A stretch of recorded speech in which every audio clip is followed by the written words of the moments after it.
Welcome to Plant Your Seed. I'm your host, Fred Ferris. On each episode, we share stories of how ordinary people have transformed their lives. Each story is compassionate, each story is authentic, and each story is a transformation. Here are the stories of the people who are changing our world by transitioning to a plant-based diet. Today on Plant Your Seed, joining us from Vancouver, Canada, we have Maxime Sigouin. Maxime is a leading fitness coach, entrepreneur, and athlete with over 10 years' experience in the industry. He is the founder of Fit Vegan Coaching, dedicated to helping people adopt a healthier lifestyle through plant-based nutrition and exercise. Welcome, Maxime. Thank you. Thank you for having me. Excited to be here. Thanks for being here on Plant Your Seed. You're an athlete, an entrepreneur, podcast host, and the founder of Fit Vegan Coaching. What is Fit Vegan Coaching, and how did you get started? Great question. Fit Vegan Coaching is the vehicle to get me to accomplish my life's mission, if I can put it that way. So it's the vehicle that I've created to help people get lean, thrive, and disease-proof their bodies on plants. And the mission that I'm after originally stemmed from me losing my grandfather to cancer, losing an ex-partner to breast cancer as well. And from seeing what was on the flip side, once you lose your health, I just realized that I didn't want other people to go through that. I didn't want to have to go through that myself. And so for my ex-partner, when she transitioned to eating plant-based, inflammatory markers went down, the tumor shrunk. The doctors gave her 1 year to live. She managed to make it 4.5 years with a pretty amazing quality of life, I may add. And so when she passed away, I just vowed that I would help as many people as possible not go through what she went through. Mm-hmm. And my field of expertise, being an athlete and being a coach for a long time, is helping people improve their body composition, right? And so I decided to blend the two worlds, which haven't been blended before. We're being told that they're blended. It's health and fitness. But a lot of the products that are making you eat in the fitness space, right, a lot of it is animal-based product. Mm-hmm. If you go in the vegan fitness space, a lot of time they will promote the use of like vegan fake meat, a lot of vegan processed foods, which, again, from time to time is fine. But ultimately, if you actually want to achieve optimal health, reduce inflammation, improve your gut microbiome, whole food plant-based is the way to go. So I managed to blend whole food plant-based with helping people shift their body composition. And that's ultimately what Fit Vegan Coaching is. And it's the vehicle to accomplish the mission in the long run. You seem very determined. Once you set your mind to something, you dive in with positivity, consistency, and perseverance. How has this helped you throughout your life? It has been very useful once I've made up my mind. I don't know. From a young age, I knew that when I enjoyed something, I would want to learn and become better at it. That was always a trait that I had. I would never want to give up on whatever thing it is that I was learning if I really enjoyed it. And so as I got older and got a little bit wiser, I realized that whatever I took on, if I actually gave it my all, I could actually succeed in it. Mm-hmm. And then the issue became, it felt like life was like a Netflix channel. Like there's all these movies, all these possibilities, like which one do I pick? Because I know that once I pick one, if I go, hard enough, I'll be able to accomplish the goal. And so, for many years, I've chosen the path and the projects that I've worked on very carefully, mm-hmm. because I knew that I would really dive into it and ultimately be able to accomplish the goal, but that it would take a lot out of me. Mm-hmm. And so I chose things that I enjoyed or that I was passionate about. So as I evolved and, life threw me a couple jabs and right hook, I was like, okay, I'm being directed towards fitness and health, right? So let's do something with this space and let's help people in that way. And that's what ultimately allowed me to dive deeper, right? I got guided in that direction, and ultimately knowing that once I selected, it was game over. What is the best advice that you've gotten from someone? Overall, like not just like whole food plant-based related? Just overall life experience? Nothing lasts forever. Meaning hard times don't last forever, right? If you're going through, for me, it was as a caregiver through my ex-partner through a cancer journey, it was eventually things will change, right? And also on the flip side, that good things don't last forever. And so be present and enjoy them while they're there. And so I think that was the biggest lesson that one of my mentors shared with me early on, that allowed me to just be present to the hard times and the good times. The hard times made me better, allowed me to have the opportunity to grow. And then the good times allowed me to like actually just relax and enjoy them. And so that when a hard time came, like I enjoyed the good time before, like I'm ready for the next step. Right. If I wanted to become, I don't know, ripped, Mhm. what would the process be with Fit Vegan coaching? Yeah, and now whatever process I'm going to share right now is for everyone. Everyone can do it at home. It's fairly simple. So again, we blended two worlds, right? Whole food, plant-based, the health aspect, which there's the aspect of, eat as much food as you want. You'll get enough protein, you'll get enough of vitamins and nutrients, you're going to be okay. And that's great. You're going to be healthy by doing that, right? Mm-hmm. Absolutely 100% agree with that. Is your body composition going to be great by doing that? It hasn't been shown, right? I've never seen anyone being able to accomplish a really great body by doing that. And so there's nothing wrong. No one needs to have a six pack, right? It's not essential to life. Like you can have a good life, feel confident without getting abs. It's just if it's a desire of yours to kind of look a certain way, Mm-hmm. there's a few things that need to be in place. One of them is calories need to be tracked to some extent. Right. So either that is by using apps like MyFitnessPal or Chronometer, which people may be familiar with, or on the flip side, creating a meal plan that you can follow so you don't have to track food every day because you know that if you follow these recipes, ultimately you're going to hit the numbers. That's what we do for our members. We create them a custom meal plan, we give them 2 of them every month, and everything's 100% whole food plant based. And it's basically just like a recipe book. Mm-hmm. So they're like, oh, I have to eat this recipe for lunch. And when they go and make it, I know that they're going to hit the numbers they're supposed to be on track for their transformation. So it's an indirect way of tracking. So that would be number one. Mm-hmm. While you're structuring your nutrition, one of the main things that is missed in a whole food plant-based aspect is protein. I'm not the fan of like the religion of bodybuilding where you have to consume an absurd amount of protein to get the goal that you want. Right. A lot of those studies and those thoughts comes from the Arnold days where people were, on enhancement things that were allowing them to absorb more protein that a natural athlete can't absorb. Mm-hmm.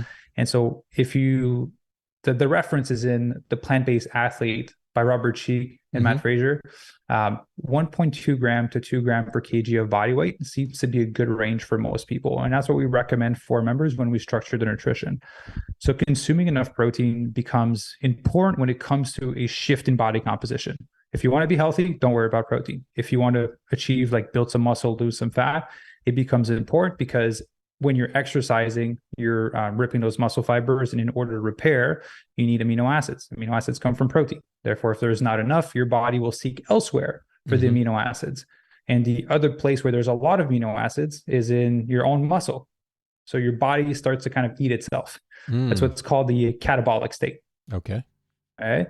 So consuming enough protein is essential. Having an awareness of our calories, because I've eaten whole food plant based. I've done the eat as much as you want as long as it's whole food plant based. I've eaten bowls of dates and bananas and sweet potatoes, and I severely overeat on my calories. Those are good food, but I could eat a lot of them.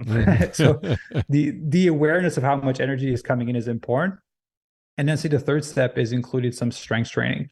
A lot of the members that we work with, I work with some people in their 20s and their 30s, but on average between 40 and 80 are the members that we work with because of the message that I'm preaching of health is first, body is second, focusing on whole food plant based, disease proofing the body.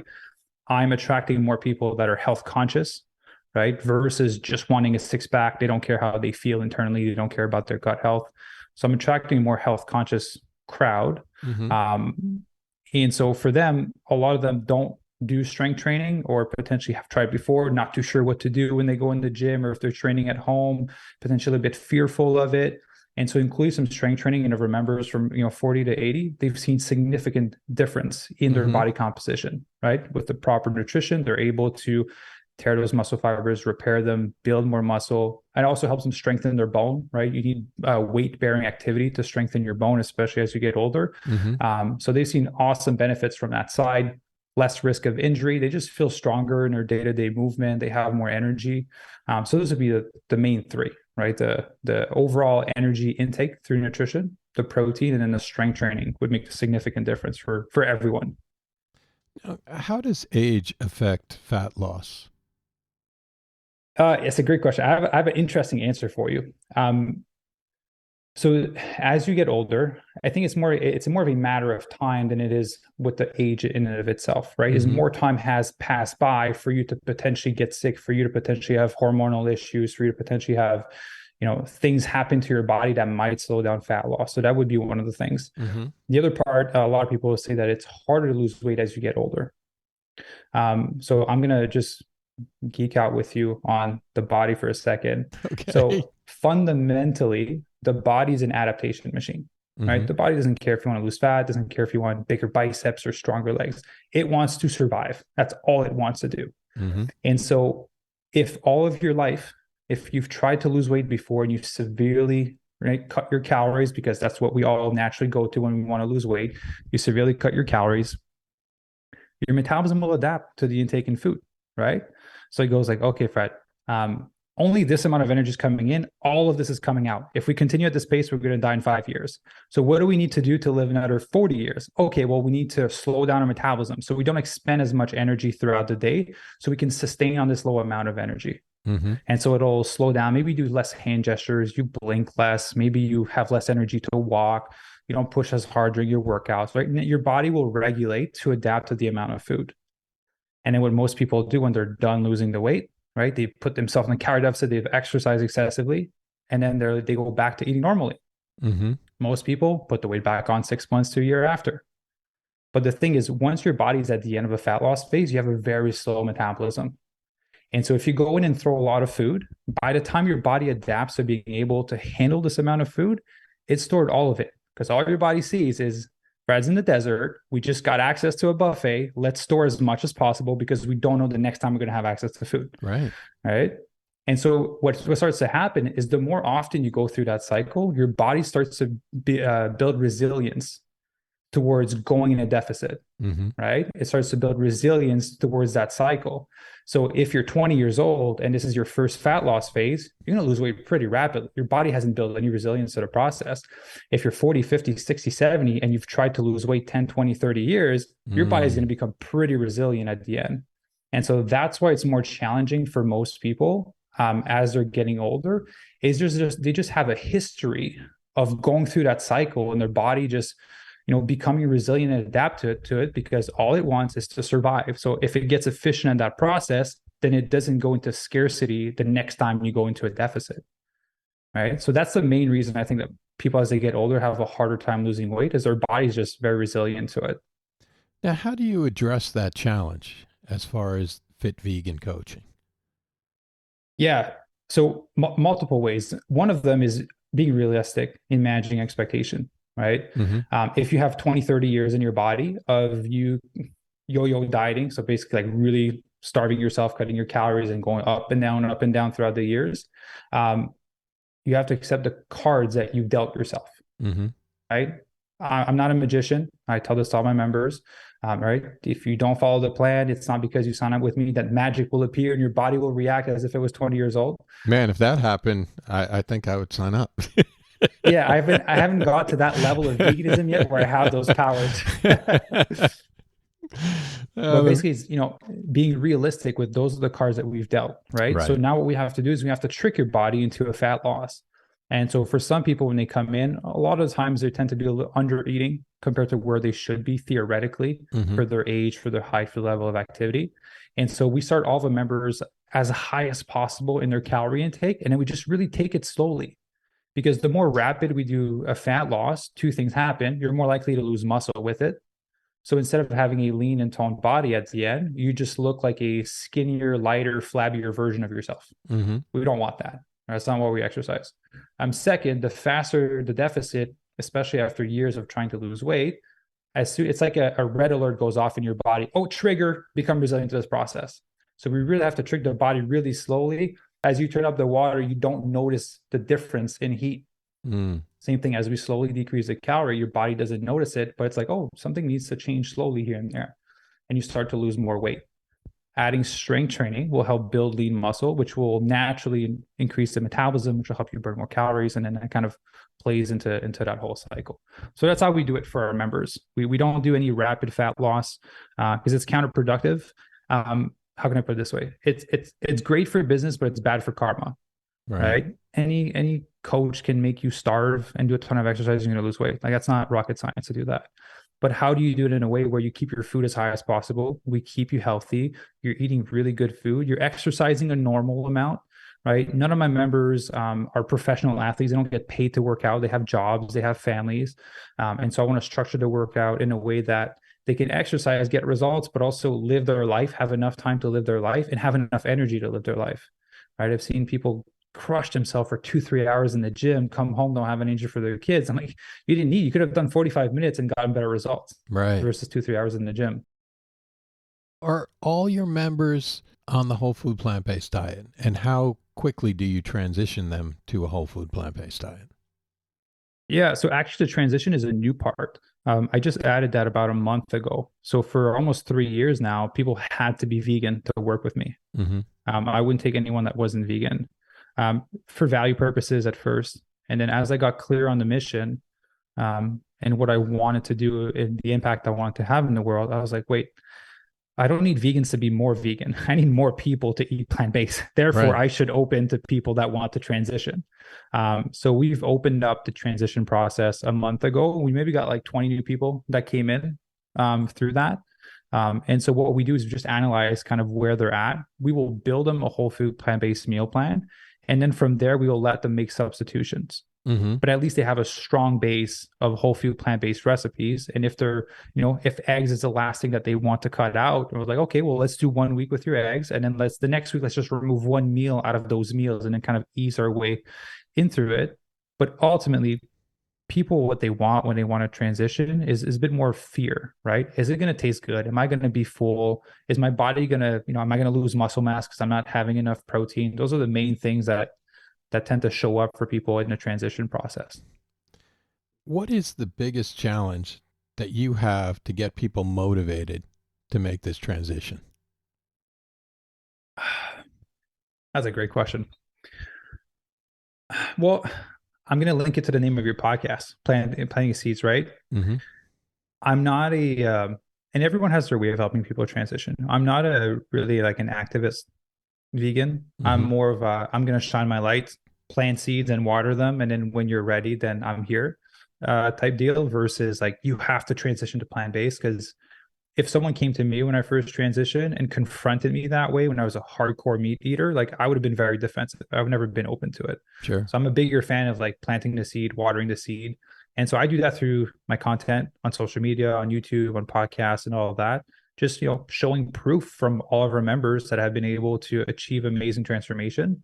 And for them to be like, oh, I look like this person. Oh, wow, I can look like that and I don't have to eat meat. That's more interesting. Mm. And because the message is primarily health, I am attracting, an audience 40 years plus, but it's beautiful because they're already at the place where they're actually prioritizing their health. I would like to be able to catch people earlier, but just realistically, when you're in your 20s and 30s, it's like, I'm invincible. I'm going to be on top of the world forever. Right. And so just, waiting for life to catch up a bit for them to be like, oh, shit hurts. I'm inflamed. I need to change my diet. Now, how does being vegan or whole food plant-based help people to make it easier to become fit? Well, so when we talk about being fit, right, a lot of the time we'll refer to losing weight, right? Having Sure. a leaner body, a lower BMI. And then, so in order to accomplish that, if you're referring to that, therefore the starting point is that you're not as lean as you want to be. Mm-hmm. Naturally, you have to be in a deficit in order to lose the weight, right? We've never been able to find someone that can eat a massive surplus amount of calorie and lose weight. It just doesn't happen. They've never been able to debunk that. So when you're in a deficit, if you're eating whole food plant-based, the amount of volume you get to eat is insane. Our number one complaint, and it's not really a complaint, but the first meal plan we give to our members, because we want to start them so high for it to be sustainable, they're like, I can't eat all the food. It's too much food. I'm like, but you're in a fat loss phase. Like, that's a great problem. Like, it's a good problem to have. You get to eat so much food when you eat whole food plant-based, because if you eat foods that are a little bit more processed, like animal products that are really high in calorie, then you want to have 400 calories. It's going to look like, 3-4 inches on your plate versus you having like a massive like Buddha bowl. Right.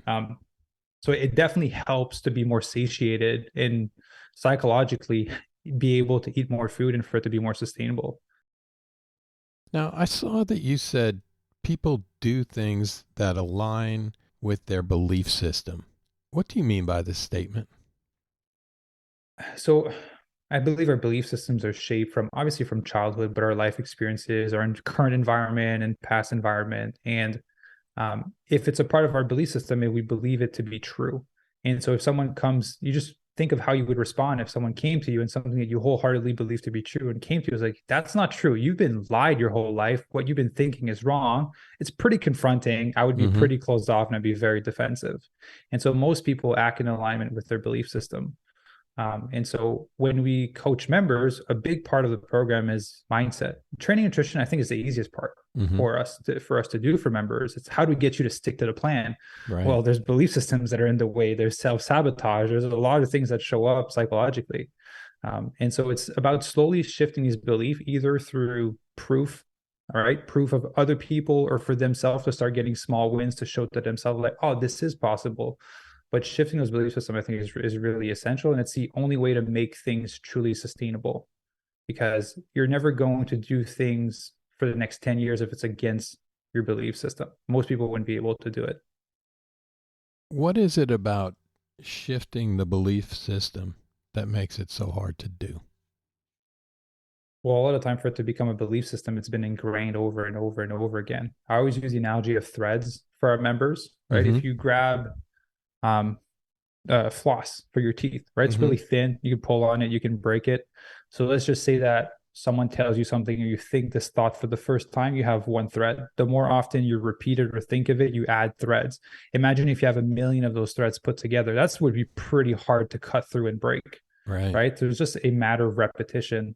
And so when it comes to changing habit, it's never about like, let me eliminate this thing. It's let me replace it with something else. So let's grab one of these threads that's heading in the opposite direction of a belief system that's not serving us, and let's put it towards this new belief system that is serving me. And over time, this new thread becomes stronger than the other one. And now this is the new habit, the new belief system, the new way to perceive your life. How does it feel to change someone's life so profoundly? It's pretty incredible. It's addicting to a certain extent. And to me, it makes me really happy because, like I said, I lost my ex-partner, I lost my grandfather, I lost some aunts, some uncles. And to know that every single person that I've worked with, I've helped them greatly reduce their risk of cancer, heart disease, diabetes, and Alzheimer's. Like that's powerful. To me, the fat loss is not for me. That's not the part that excites me. The fat loss, and I'm upfront about this, is my way to get what I want. Like, let me give you the body that you want. What I get in return is I know that I help you greatly reduce your risk of dealing with any of these diseases. On a personal level, like I want everyone to be happy and feel confident, but selfishly, I know what I'm getting out of the exchange. I get you the body, but then I know that I help you have a great life, potentially add 5, 10 years to your life, increase the quality of your life. Now your kids are going to see you for longer. You're going to feel better, right? I read your story also for the podcast. Like that's kind of what you did, Right. Yeah. You change your quality of life. You want to be able to be with your kids. Like that's ultimately the biggest win out of it. Losing 20 pounds is more of the start of the journey, basically. What is it about exercise and veganism and coaching that makes you so passionate? So veganism, obviously because of my background with my grandfather, my ex-partner, and just diseases and all that. For fitness is what allowed me to be me. Fitness was my way to build confidence. I was a very skinny, insecure kid. I was like 6'4", 140 pounds. Like I was a toothpick. And, to a certain extent, I got a little bit bullied when I was in school, and I was more confident. I wanted to fit in. And so I know that people that were bigger and stronger, right? People respected them more. I was like, great, let me start working out. So I started exercising. And then when I turned 18, my dad told me, now you can start dieting. I was like, great. 5,000 calories a day, trained heavy, went from like 140, 150 to 240 pounds. I became a fridge. I was huge. I was big, I was strong. And that really helped me to build confidence in myself. But not only that, it helped me to build discipline. And that's the biggest thing that I got away from it. It helped me build discipline that I was able to apply to other areas of my life, right? To relationship, to business, to projects that I was working on. And so to me, the reason I love helping people through fitness is I know that if you can master your body, that's going to translate into other areas of your life, into your relationship, into your career, into anything that you want to work on and touch. The coaching component, I just always love helping people. I read Awaken the Giant Within by Tony Robbins when I was 15. And book changed my life. It was the first time that I realized of like, whoa, I can fundamentally change how I think and my experience in the world. Like, that's crazy. I didn't even know that was a thing before, right? I was just exercising to get bigger at that time. And once I read the book, I was like, wow, I want to help other people like experience that, because I know so many people that are struggling and that, potentially would like to have a better life, change their view of the world and how they operate. And so when I turned 18, I wanted to be a life coach. Like, I'm going to help people. I was filming YouTube videos. I was doing all that. And then realized that no one is going to listen to 18-year-old for life coaching. I was like, let me go out and gain life experiences first. And so that's what I've been doing since then. And I got through many, many challenging times in my life since then. And that's something that I'll be stepping into in the next few years. But ultimately, that's always what I've wanted to do since I read that book. I'm like, how do I help other people experience that? And because I was too young to do life coaching, I was like, I can do fitness. Fitness is a version of that. So let's just kickstart with that, the journey. And so that's what ultimately kind of brought me to where I am now. Let's talk about your transition. Yeah. How and when did you transition to a plant-based diet? Almost 9 years ago. I was a bodybuilder. So as I was 240 pounds, I was competing. I was eating 12 eggs for breakfast, 10 egg whites, 2 full eggs, a cup of oats, a cup of blueberry. I was eating 3 chicken breasts, 2 cups of rice, a cup of broccoli, and some hot sauce, 5 meals a day. So I was eating 15 chicken breasts a day plus 12 eggs. And I did that for 3 years to get to the size that I was at the time. And then one day I got brought into an office. My friend had an agent because he was a fitness model, and because I competed with him a few times, and went into to this apartment, and there was a runway, like for modeling in the apartment. I was like, "What kind of friend you got here? Like, what's happening in here?" And he's like, "Oh, it's my agent." And then she looked at me. I'm 240, 6'4", big chubby cheeks, like I was like an XL, 2XL for my shirt. I was really chunky at the time. Mm-hmm. She's like, I see something under those chubby cheeks. Try losing some weight and see if we can do a photo shoot. And I was about to get ready for fitness competition. So I was already leading out. I was like, great, that's fine. So I started losing some weight, did a photo shoot, booked a job, made some money. I was like, oh, I can get paid to do this. This is great. Right? I don't have to like do anything else. And I just get to work out. And so she said, but you're too muscular. You don't fit in any of the clothes. You're a large. You need to fit in like a small medium, like a schmedium, people call it. Right. Yeah. So you need to squeeze in. And so I was like, you know what? Let me give a shot at this. This is the next thing. I've done bodybuilding. I've done powerlifting. I've competed. I've tried that. Let me give a shot at modeling. So I went on Google. I'm like, what's going to allow me to get skinny the fastest? It came up, vegans are skinny and weak. Like, I don't care if I'm weak. I just need to be skinny. And so literally went vegan the next day. I swapped the whole day of eating that I just shared earlier to a bowl of, it was dates, frozen blueberries, and banana. That was my first breakfast vegan. And that was almost 9 years ago. Obviously, the transition was rough. I was severely eating under my calories. Yeah. Lost 80 pounds in my first year. Wow. So I didn't do it the proper way. But for me, the goal was I need to get skinny as possible so I can fit in those darn clothes. So I can be able to walk and get some jobs. Right. And then after a year, and I was able to work, I worked in New York, I worked in Milan, I've traveled a little bit.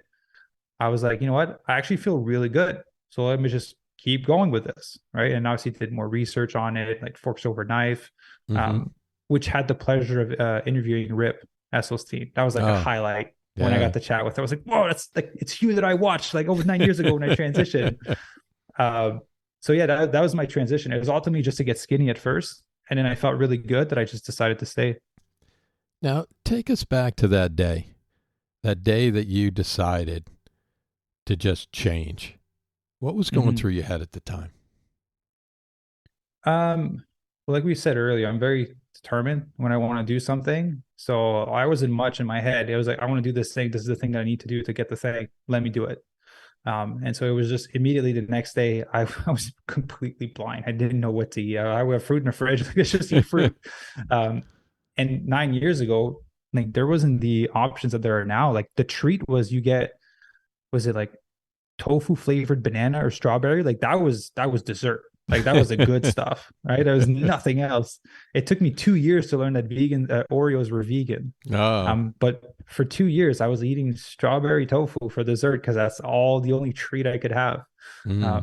Yeah, so there wasn't much that happened in my head. It was more like, this is the thing I need to do to get to the goal. And that's what allowed me to transition. Now, what were some of the positive and negative things that happened physically and mentally when you transitioned? Um, my one thing I didn't know, my nose cleared up and tension in my forehead went away. Hmm. So I didn't know that, but my nose was clogged up and I had some huge tension between my eyes and my forehead. And I didn't know that I had that because I've been living with it my whole life. And then when I cut out the dairy and all of that, it just basically like it went away. I was like, oh my God, Hmm. I'm so much smarter. I can think so much more clearly. And I don't have this weird tension in my nose. That's when I realized I've been living with this my whole life and I didn't even know that it was a thing. Hmm. My skin cleared up, which was great.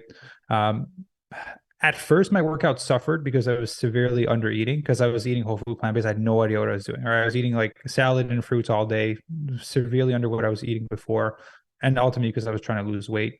So once I got a better hang of it, better digestion, my recovery was awesome in the gym. Those are kind of like the big things that improved. The hard part was my gut adjusting because I literally Hmm. went from eating a farm of chicken to like quadrupling my amount of fiber in one day because I was barely eating any fiber before. So my gut took a big hit.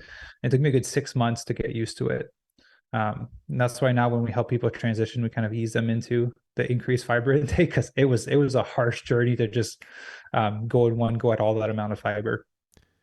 So, when you say get used to it, what exactly happened with your gut? I think it was just shifting my gut microbiome over, to be Mm. honest, because we know that diversity is king or queen to have a healthy gut microbiome.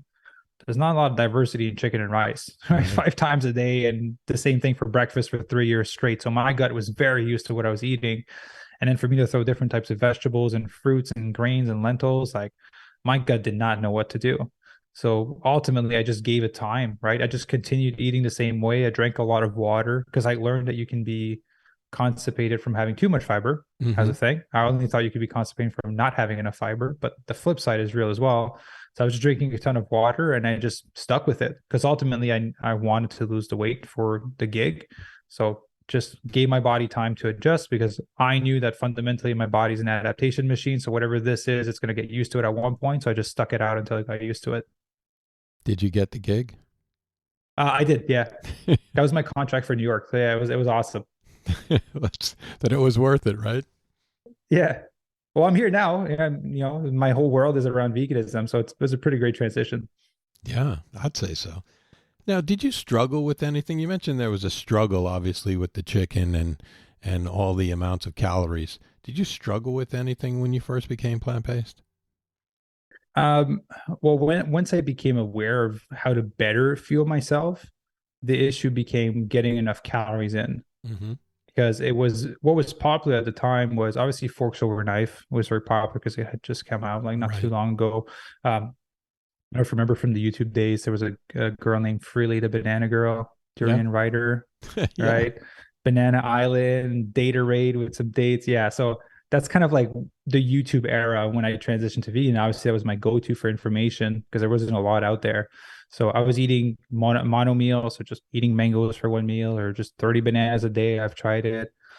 Very challenging to get all your calories when you're eating whole food plant based. Mm-hmm. And so that was my issue at first. It's like, how do I get enough food in? Now it's easier. There's so much, right? Like I'm obviously more educated now. I'll throw some nuts and seeds and avocados. But back then, it was what was preached was low fat. Mm-hmm. And so I was like, okay, well, if I have to keep it low fat, like 3,500 calorie, which was what I was supposed to be eating at the time, like, that's pretty tough on fruits and vegetables. Right. So that was definitely the challenge at first, is keeping it low fat and trying to eat what was necessary for me to reach my goal.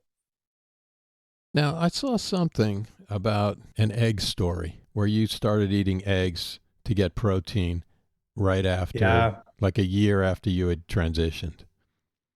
Yeah. So I actually never told that story until I was thinking of stories to tell because I was running out of podcast topic. I'm like, what cool thing happened? Um, so yeah, there was a time where when I lost the 80 pounds to be able to work, I was able to fit in the clothes. Mm-hmm. But then because you're a man, they want you to be shirtless in some of the shoots, right? Because you're shooting Right. like bathing suits and things like that. But my body composition was terrible. I was skinny, but I was fluffy. I didn't have like a six pack or I wasn't lean. And so at the time, a year in, I was like, well, the only way I know how to get lean is to do high protein and like low carb. And then I was like, well, there's all these jobs that pay so much more if I'm like shirtless. I'm like, well, how do I do it? And so I tried to do it plant-based for a while, Mm-hmm. and I had no mentor, I had no guidance. I was like, fuck, I'll just try eating eggs, see if it helps. And I went back to eating eggs. The first time I cracked it open, I was looking at it because it's chicken placenta. Like, I was like, I just can't. Um, Right. and I forced it down, and I did it for I think like a few days, and I was like, fuck, I can't do this. Like, it's too gross. I can't continue doing this. So I just stopped, and I gave up on it. Honestly, I gave up on becoming lean. I was like, if I need to eat animal products to be lean, then fuck, I'll just never be lean for the rest Mm-hmm. of my life. I'm okay with it. Right. I feel too good this way. And obviously for the animals until I discovered what I know now. But yeah, that was the reason I went back for a few days, and it was a very gross few days. Yeah. What gave you the courage to stop what you were doing at the Mhm. time to transition over to this fit vegan coaching? Yeah, well, so the modeling I gave up when was it? When I was in Italy. So the what they say about the modeling world is true. Like I don't do drugs, but drugs and smoking cigarettes to cut your hunger, like puking, that's the real stuff. Mm. When you work on an international level, local level, you don't get too much of that, but international level, there's a lot of that. What was popular when I was in Italy was people would do cotton balls soaked in orange juice to make them feel full. It's crazy, right? They would eat Like that. that. Yeah, they would eat it because the cotton ball would take up space in your stomach and make you feel full. That's what people would do. Wow. So it's a very unhealthy world. And so I decided to get out of it. And then I moved, I kind of traveled around, and then met my past partner. She got diagnosed with cancer. So fully stepped out of that, just focused on caregiving, and then started the business maybe almost over 3 years ago. Um, yeah. So that was a transition. But in between that time from modeling to the business, I competed in over like 25 different triathlons and half Ironman races. Just wanted to test what my body could do. I was just very curious. And that was also my coping mechanism at the time. I don't like drink or do drugs, but my way of dealing with stress was exercise. And with the extent of stress I was dealing with, um, Ironman seemed pretty fit for me to bike for 4 hours and not think about anything. What is one thing that's exciting for you right now in your life or with fit vegan coaching? Um, well, just continue to help more people, to be honest with you.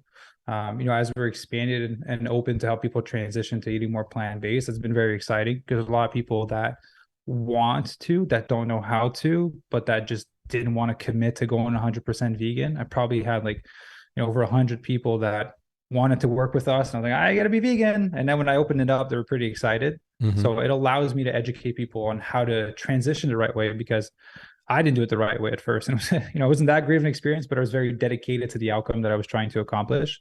And so that's been really rewarding to help even more people and to see how the trickle effects of that. So if I like working with women specifically, because I'm not going to stereotype, but most women tend to cook, men tend to be lazy in the kitchen. Just, Mm-hmm. it's a fact. Most men are lazy in the kitchen. So by the mom cooking, well, the husband is eating more plant based, the kid is eating more plant based, right? Women tend to talk more than men do. So I was like, oh, what are you doing to lose weight? I'm like, I'm eating plant based. So by default, they're impacting like 5 to 10 people per client that I'm helping. So that's Right. expanding the amount of people we're able to reach and help. So yeah, that's really rewarding to come. People's like, hey, my friend did your program and she lost like 40 pounds and she's feeling awesome. She's like, I want to go plant based too. So it's been really rewarding to see that. That's great. That's really great. Now, is there a cookbook or book or documentary that you recommend to your clients that are transitioning to become plant based? Uh, Forks Over Knife would still be a good one, I think. Forks Mm-hmm. Over Knife and The Game Changer Right. would be two really good ones. They're not too intense at first. I think like there's like What the Health can be a bit more like conspiracy like for some people. They tend to not like Cowspiracy can be pretty intense to watch as well. Right. Earth Thing as well. So yeah, I just like those two are softer ones. The Forks Over Knife is more health related, and Game Changer kind of addresses the protein component, which is everyone's argument. Right. And so once they're there, it opens up their mind and they're more open to watching the other documentaries. So this would be like the first two go-tos for people that want to like dip their toe and want to learn more. Finally, can you give me one word to describe how you felt before you were vegan and one word to describe how you feel now that you are vegan? Mm. I have a word for after, but before shit, and then after Superman.